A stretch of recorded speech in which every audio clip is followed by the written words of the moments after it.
ہمارا شریف حاضر ہوا تھا تو جمعے کا دن تھا اور ہم لوگ نماز پڑھ رہے تھے تو اچانک بارش آ گئی اور مہینہ بھی تھا دسمبر کا، بالکل اینڈ 31 نومبر شروع ہونا تھا، ٹھنڈ اور ٹھنڈ بھی بہت ہوتی ہے۔ تو بارش آ گئی نماز جمعہ میں اور ہم سب بھیگ گئے اور اس کا اثر یہ ہوا کہ میری آواز بالکل بیٹھ گئی، ایسی بیٹھی کہ میں بات بھی نہیں کر سکتا تھا، آواز نکلتی نہیں تھی۔ اب میں کمرے میں تھا رات میں اور وہاں سے اعلان ہو رہا تھا اویس قادری صاحب پاکستانی جہاں بھی ہیں آ جائیں۔ اب اویس قادری اکیلا کمرے میں بیٹھا ہوا ہے، بڑی عجیب حالت ہے، کروں کیا کہ پہلی دفعہ بلایا ہے انہوں نے اور میں پاکستان سے آیا ہوں، میں کیا کروں گا، آواز ہی ختم۔ وہ بار بار اعلان ہو رہے ہیں اویس قادری کہاں جہاں بھی ہو آ جائیں آ جائیں۔ تو بہرحال میں کمرے سے نکلا اور سیدھا میں چلا گیا مزار شریف پر۔ مزار شریف پہ داخل ہو کر میں سیدھا گیا سیدنا آل رسول مراوی کی بارگاہ میں اور وہاں جا کے میں بیٹھ گیا اور میں نے عرض کی کہ حضور میں آپ کے مزار پہ آیا ہوں، بڑی دور سے آیا ہوں اور آپ نے بلایا ہے تو آیا ہوں۔ اب یہ آواز میری ختم ہے، آواز میری ہے نہیں اور یہاں سے اعلان ہو رہے ہیں، اب میری لاج ہے نا وہ آپ رکھیے گا اور میں جا رہا ہوں اسٹیج پہ۔ ایک انداز ایک ہوتا ہے نا، بعض وقت محبت ہوتی ہے نا تو بندہ ایک مان والا انداز ہوتا ہے نا، تو میں نے کہا میں جا رہا ہوں، آواز نہیں ہے، اب میں جا رہا ہوں، بس اب میں آپ سنبھال لوں، بس میں چلا گیا اور آواز بالکل نہیں،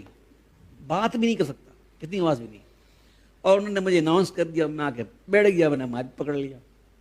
اب مائک پکڑ کے ہم نے شروع کیا تو آواز آ گئی اور میں نے ایسا پڑھا، میں نے کیا پڑھا، پڑھانے والے پڑھا رہے تھے تو ایسی پڑھائی ہو گئی کہ اس پڑھائی کے دوران قبلہ امین میاں صاحب برکاتی جو ہے نا ان کو وجد آ گیا اور وہ کھڑے ہو گئے اور پھر ہمارے مفتی شریف الامجدی صاحب تھے، وہ اٹھے اور نظمی میاں اٹھے، انہوں نے امین میاں صاحب کو یوں پکڑ کر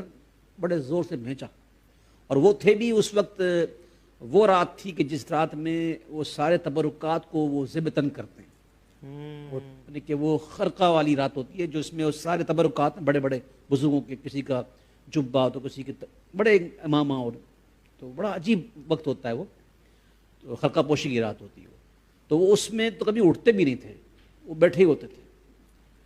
لیکن اس وقت اس سے اٹھ گئے اور بالکل ایسی حالت ہوگی کہ مفتی صاحب نے ان کو پکڑا اور انہوں نے نعرے لگائے 2-3 اور پھر میری دستار بندی بھی انہوں نے وہیں کی تھی امین برکات صاحب نے، اور پھر وہ ایسا پڑا کہ پتہ نہیں سمجھ نہیں پڑی کہ آواز کہاں سے آئی۔ اچھا جب نعت خوانی ختم ہو گئی نا، میری آواز ختم، پھر ختم آواز، تو پھر میں نے اپنے آپ کو کوسا، میں نے کہا یار اویس تیرے مانگنے میں کمی تھی، تو نے محفل کے لیے